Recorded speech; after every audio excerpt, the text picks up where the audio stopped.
Today also we are going for advance baldness case study, जिनका हमने hair transplant 5000 plus graft 5310 graft का plan किया था हमने इन अ सिंगल सेशन। ऐसे में डोनर एरिया का क्या हाल रहता है, काफ़ी पेशेंट के डाउट रहता है, इनमें रिजल्ट कैसा आएगा वो डाउट रहते हैं, तो उसके बारे में हम आपको रियल केस स्टडी के थ्रू गाइड करेंगे। तो इनका एज भी अराउंड 30 के अराउंड था। इनका भी आप ग्रेड ऑफ बाल्डनेस देखो तो फ्रंट का एरिया पूरा बाल्ड था, बैक साइड का एरिया पूरा बाल्ड था, तो उनको डेफिनेटली हेयर ट्रांसप्लांट की रिक्वायरमेंट थी।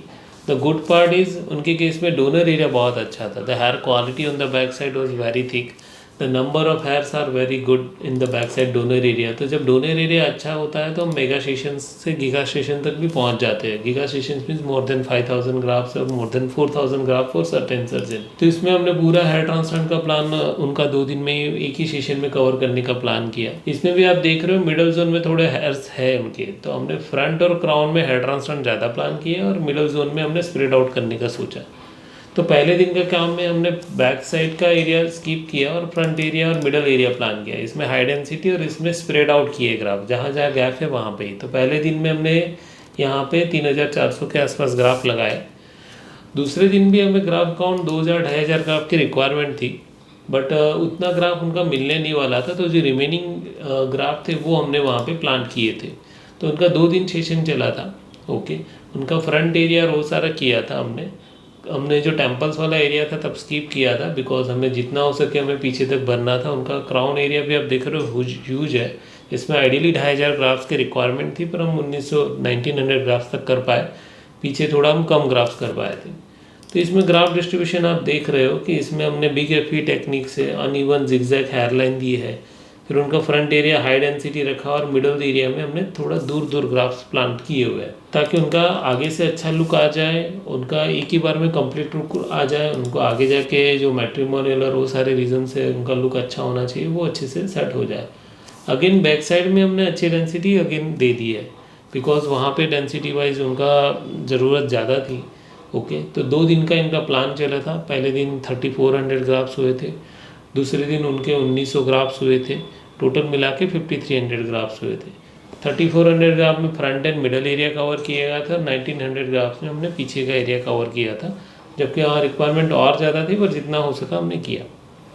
ये 1 महीने के फ़ोटोज़ है। तो 1 महीने पे हमें क्या फीडबैक मिलता है कि पेशेंट का शेडिंग फेज़ में बाल चले जाते हैं, सारे बाल उन्होंने हेयर वॉश करने के बाद निकल जाते हैं। डोनर एरिया देख रहे हो ऑलमोस्ट वापस हील हो गया है। तो इनका डोनर एरिया अच्छे होने की वजह से 5300 ग्राम करने के बाद भी डोनर एरिया में ज़्यादा मेजर चेंजेस आए नहीं। 2-3 महीने तक शेडिंग फेज चलता रहता है, डोनर एरिया और रिपेयर होता रहता है। ऑलमोस्ट क्राउन और वो सारा एरिया एम्प्टी हो गया था। 3rd मंथ में उनके हेयरलाइन की एरिया में, फ्रंट में और मिडल में कुछ एरिया में बड़ा अच्छे से दिख रहे थे। ये हर महीने में वो जब आए थे उनका हमने एक PRP ट्रीटमेंट दिया था to boost the growth of hair transplant. और 3-4 महीने के बाद आप देख रहे हो मिडल जोन के ओरिजिनल हेयर्स उनके बहुत अच्छे हो गए। ट्रांसप्लांट का रिजल्ट अभी भी जस्ट स्टार्ट हो रहा है आना। तो 4-5 महीना तो ऐसे ही लग जाता है किसी भी पेशेंट को एक बेसिक लेवल का कवरेज होने में। By the time donor area even उन्होंने 2-3 बार हेयर कट किए तो भी अच्छा ही दिख रहा है। तो 5000 से ज़्यादा ग्राफ भी आप कलेक्ट कर सकते हैं। डोनर एरिया भी बिना डैमेज किए हम अच्छे से मैनेज कर सकते हैं। हाँ, जो एक्सट्रैक्ट करने वाला वो बंदा बहुत अच्छा होना चाहिए। 7-8 महीने में आप देख रहे हो front area almost full density हो गया, क्योंकि हमने यहाँ पे एकदम हाई डेंसिटी प्लांटेशन किया था। मिडल एरिया में हमने भले दूर दूर लगाए थे, पर ओरिजिनल हेयर्स और प्लस हमने लगाए, दोनों मिला के पूरा अच्छा बल्क बन गया है। जो बैक साइड का एरिया है डेफिनेटली वो टाइम लेगा। कर्ली हेयर्स, तो इनके रिजल्ट में कंप्लेन भी थी कि सर थोड़े बेबी और कर्ली हेयर आते थे। कुछ पेशेंट को आने ही वाले हैं जिनका हेयर का क्वालिटी बहुत थिक है या स्किन और हेयर का क्वालिटी मैच नहीं हो रहा है आगे, तो उनका हल्का सा कर्लीनेस आने का रीज़न रहता है। दूसरा, मिनॉक्सिडिल लगाने से भी बाल थोड़े रफ हो जाते हैं। डेली आप मिनॉक्सिडिल लगा रहे हो, डेली वॉश कर रहे हो, तो उससे भी थोड़ा रफनेस की वजह से भी कर्लीनेस आने का चांस रहता है। ये उनके ऑलमोस्ट 9-10 महीने के रिजल्ट है। अभी और रिजल्ट आने बाकी है उनके कम्प्लीटली, पर 9-10 महीने में आप देख रहे हो उनका फ्रंट से मिडल और वो सारी चीज़ें ऑलमोस्ट पूरा लुक आ गया है। अगर आप क्लोजली भी अगर कोई बंदा देखेगा यहाँ से तो भी ज़्यादा गैप्स नहीं दिख रहे हैं। Almost end to end highly densely packed है।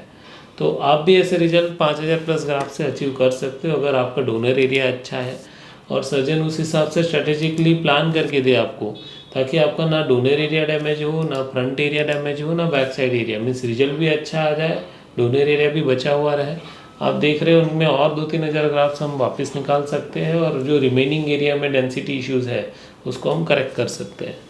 इक्वेशन में हम एक लिमिटेशंस हमने फॉलो करी कि यहाँ टेम्पल्स में हमने हेयर नहीं लगाए, क्योंकि उनके हेयर का कैरेक्टर ही इतना थी कि अगर मैं यहाँ टेम्पल्स में हेयर लगाने जाता तो बहुत ऑड और आर्टिफिशियल लगता।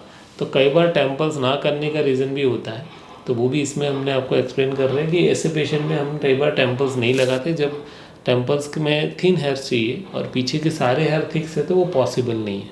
ठीक है, उनका अभी हमें नेक्स्ट प्लान ये रखना है कि मिनॉक्सिडिल तो सारे से ये डेंसिटी मेंटेन करेंगे। ये क्राउन एरिया में और अगर 600 से 800 ग्राफ्स लगाए जाएंगे तो ये फुल्ली डेंस पहुंच जाएगा। अभी हम ट्राई कर रहे हैं कि हम जो ओरिजिनल अभी भी ट्रांसप्लांट के रिजल्ट आने बाकी है 3-4 महीने में, उनको ही आगे ग्रो करने का प्लान लेके आगे बढ़ रहे हैं। अगर ज़रूरत पड़ी तो ही हम उनको एक छोटा सेशन करके देने वाले हैं।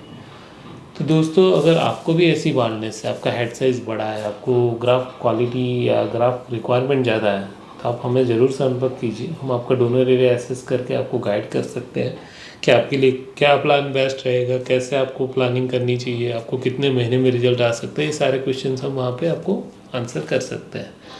ऐसे वीडियो देखने के लिए आप आते रहिए, हमारे वीडियोस देखते रहिए। हो सके तो हमारे चैनल को ज़रूर सब्सक्राइब कीजिए। काफ़ी सारे लोग हैं जो हमारे वीडियोस देखते रहते हैं पर चैनल को सब्सक्राइब नहीं कर रहे हैं। अगर आप सब्सक्राइब करोगे तो आपको भी रेगुलर नोटिफिकेशन आते रहेंगे, हमारे ऐसे और कंटेंट मिलते रहेंगे और हमारा भी थोड़ा हौसला बढ़ेगा, हमें थोड़ा प्रोत्साहन मिलेगा। तो दोस्तों, मिलते हैं हम नेक्स्ट वीडियो में। थैंक यू, धन्यवाद।